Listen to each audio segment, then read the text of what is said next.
suppose many of you know the song, even some of the younger ones.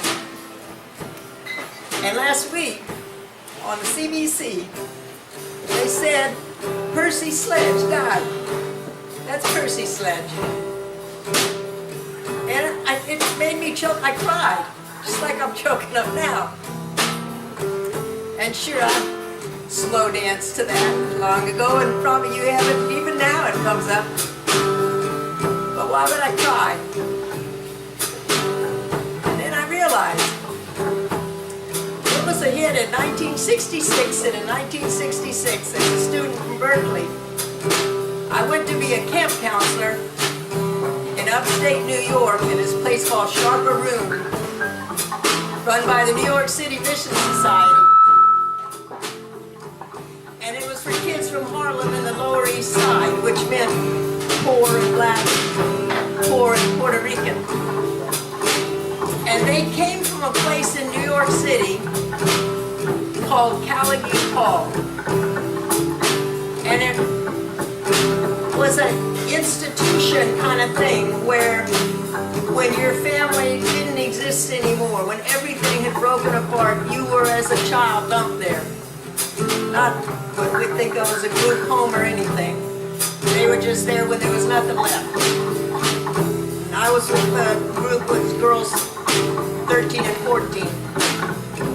And I didn't know much about Cavalcade Hall except they had toothbrushes that were black. And they had etched on those toothbrushes, that was marked in the toothbrushes, property of the city of New York. I mean, what did they do? You know, when the kid aged out or ran away, did they recycle it for the next kid? And somehow that struck me as the most impersonal thing. And they didn't like being at Camp Sharperoo. They knew that they were there because the place had to, Cavalcade Hall had to close down a few weeks of the year. And they didn't like the woods, and they didn't like the dark, and they were scared of it, and they were angry.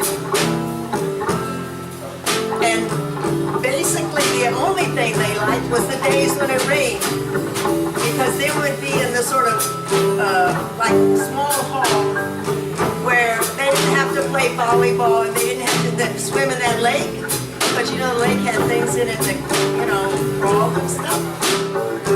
And so they could just drop the little 45s down on the record player and they could dance. And I was a terrible counselor. I was just awful. They couldn't stand me because I would do things like try to reason with them. Really, if we don't do this now, then this will happen. They just thought I was a fool. And even one time one of them said to me, Marylee, you gotta yell at us. That's what we know. I tried to yell once and I looked even dumber. Didn't really work. But I had two things going for me, I have to say. One was I had streaky blondish hair. And they were very preoccupied with the hair. Any 13 or 14-year-old girl would, but because they were black and blue, they didn't have any of it wasn't the days you had afro. You wanted to be able to straighten your hair, you needed products, you needed like a mama to help you or a big sister. They didn't have any of that. And so even though they'd be angry at me, then in the middle of it, stop and touch my head and say, oh, you've got the good hair. The other thing is, I could dance, whether you believe it or not, I could do that, the Holy Gully, you name it, I could do that. And at the end of each session, the end of the 3 weeks, there would be a talent show.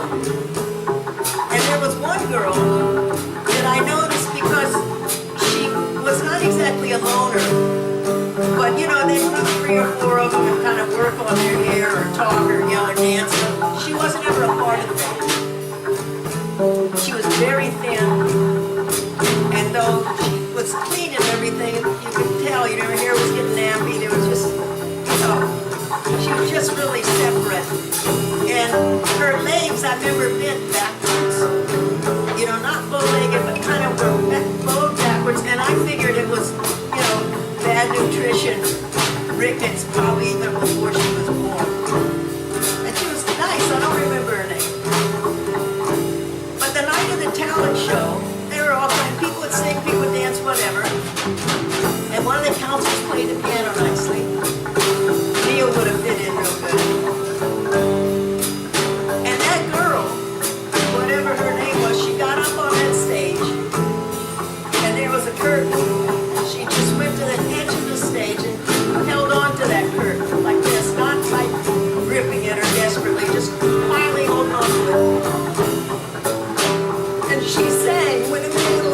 woman. And that's a hard song to sing. Slow song, changes key twice. Just a little piano. And she, 13 or 14 years old, sang it perfectly. So when I heard that Percy Sledge died, I had to tell somebody. So I called up a friend who grew up in Windsor, and he would always go to Detroit every time Percy Sledge and the other sort of Atlantic record Motown people come in the flashy clothes, and he'd go see Percy Sledge. And when I called, I said, "Hey, Richard, you know who died today?" He goes, "Percy Sledge." So I told him this story, and he said, "You know, maybe if she's lucky, wherever she is, that girl, she'll hear that song, she'll hear he died. But it'll remind her of that wonderful time, that wonderful moment, if she's that lucky." And I thought, given where she came from, she'll be lucky if she's still alive.